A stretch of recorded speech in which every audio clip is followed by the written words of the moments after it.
Good evening. It's Clark Sturdivant here again, local science teacher and data nerd, updating you with some new information with the new weekly statistics update from 259 as well as the county. So let's dive right in. This table, again, should be super familiar. We've all looked at it quite a bit for now. Since my last update, they've actually pushed 2 weeks of data out. We pushed the last one out about a week and a half ago based on when the school district made their data available. Obviously, they delayed a little bit this week, and we didn't get it until Monday. So that's pushed us almost 2 weeks further on this chart. You'll notice actually the county has an error in their chart here. They mark week 15 twice. In fact, this last week is week 16. Okay, what are some great things about this county produced chart? Well, we said the data is filtered and it excludes clusters from prisons and nursing homes. While we do know that those are not impermeable separate entities from the community, that is a metric that they have chosen to separate out. So it's nice that we can see both raw numbers and separated out. Okay. They calculate averages with a lower frequency. They only calculate the averages once or twice a week instead of a rolling average. Okay, so that means there's less uncertainty in their averages. And they give us case rates all calculated out, which is the sort of epidemiologic standard for measuring spread in a community. Some cons? Well, the lower frequency means there's less predictive power when you look at things like their percent positivity, for example. There's no data on hospitalizations presented in this chart, and there's no data on available ICU beds. This chart, again, which continues to trend upward in advance of the other one, is updated daily. So there's better forecasting potential here. This does include hospitalizations and ICU beds, and it's a much better data visualization. It's got a graph instead of just being a chart. Some problems or cons from this? Well, there is increased uncertainty because, again, the numbers are coming in raw day by day, and we know that we won't get, for example, the full test results and statistics from today for maybe another couple days. They will keep changing over time. The good news is the trends don't seem to be changing significantly. The trends are still intact, even if the numbers do change a little over time. Okay. A downside to this is the case rate is not immediately obvious here. So last time we said, which one's better? Neither. They're different tools for a different purpose. We've got a Humvee and a sports car. Okay, very different tools. Let's dive in to the Humvee, if we shall. Okay, so last time we talked about case counts versus case rates. I don't feel like I need to duplicate that conversation this time. If you're interested, you can go back and check out the last video. Let's look at case rates. The case count for staff this past week in USD 259 in our pre-K through 12 building staff, our teaching staff, was 71, which gave us a pre-K through 12 staff case rate per 100,000 of 1655 or 1,655. For the same period of time, I think offset by half a day based on reporting, the county reports a case rate excluding nursing homes and detention facilities of 553. 553 per 100,000. So this week again, last week it was 3.9 times. This week it's a little over 3 times. Okay, 3 times the case rate per 100,000. Okay, cumulative case rates. Sedgwick County at this point has reported 18,770 cases out of our population of 516,042. USD 259 pre-K through 12 school staff has reported 328 cases out of 4,289 school building staff. I broke that down again here for you. The 328 includes both the primary and secondary schools. The 62 was not included in that number because that's staff that I could not determine to be from a site, an educational site. It might be from support staff or other facilities in the district. Okay. So the Sedgwick County cumulative case rate was 3.64%. We're up to 3.64%. USD 259 pre-K through 12 school staff is up to 7 7.65%. 7.65% of instructional staff and staff located at instructional facilities have tested positive for COVID-19. That's over double the cumulative case rate in the county.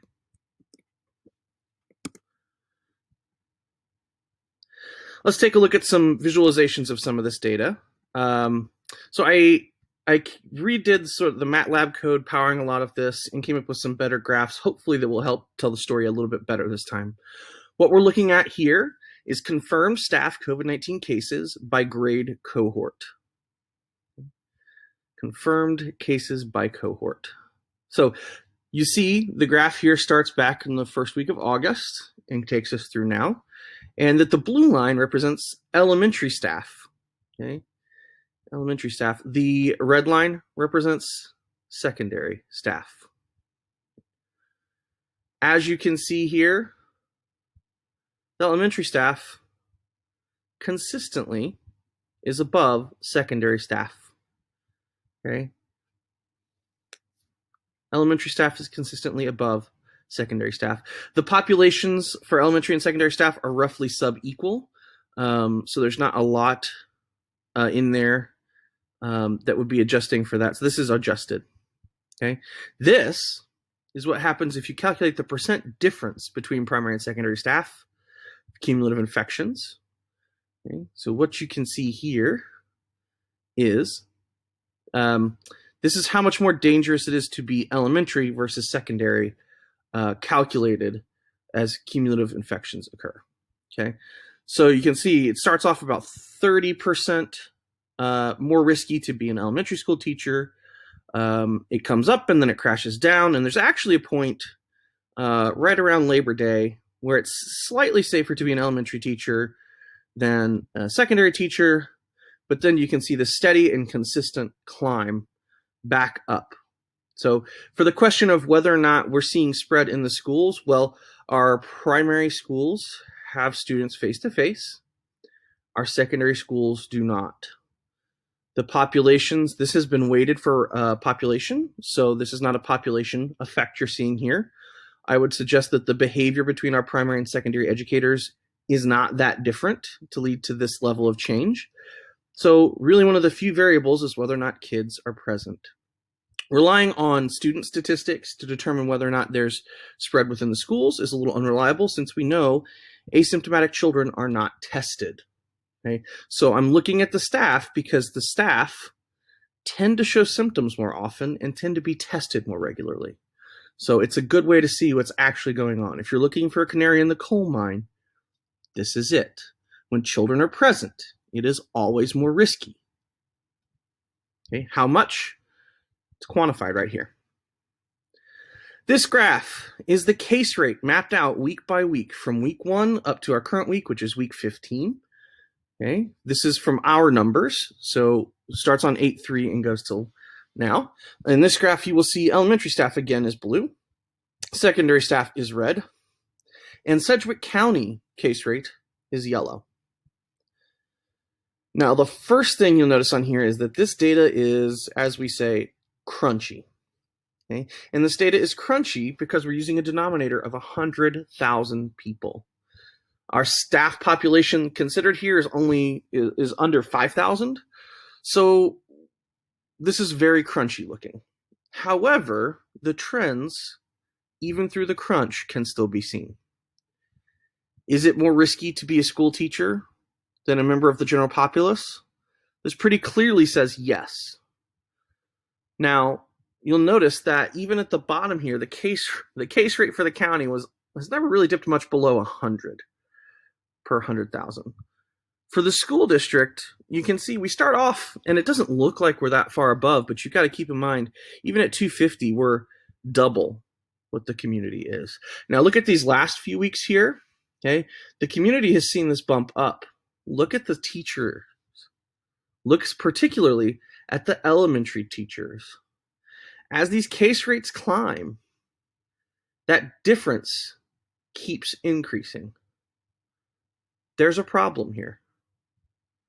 For some reason, our elementary staff are getting this at a rate 5 times that of the average citizen in the last week or so. 5 times. I would suggest that their behavior is not 5 times riskier than the general public, that in fact this probably reflects something inherent to the job they're being asked to fulfill. Again, ICU beds available, as of today, 0. There are 208 in the community, and they are all full. In review, the weekly case rate for the county, 553. The weekly case rate for USD 259, pre-K through 12, instructional facility staff, 1655. Cumulative case rate, 3.64% for the county. Cumulative case rate for USD 259, 7.65%. ICU beds available to both, still 0. I hope that this has provided a sort of picture on where we are and sort of some clarification on what it would mean to identify spread and transmission in our schools.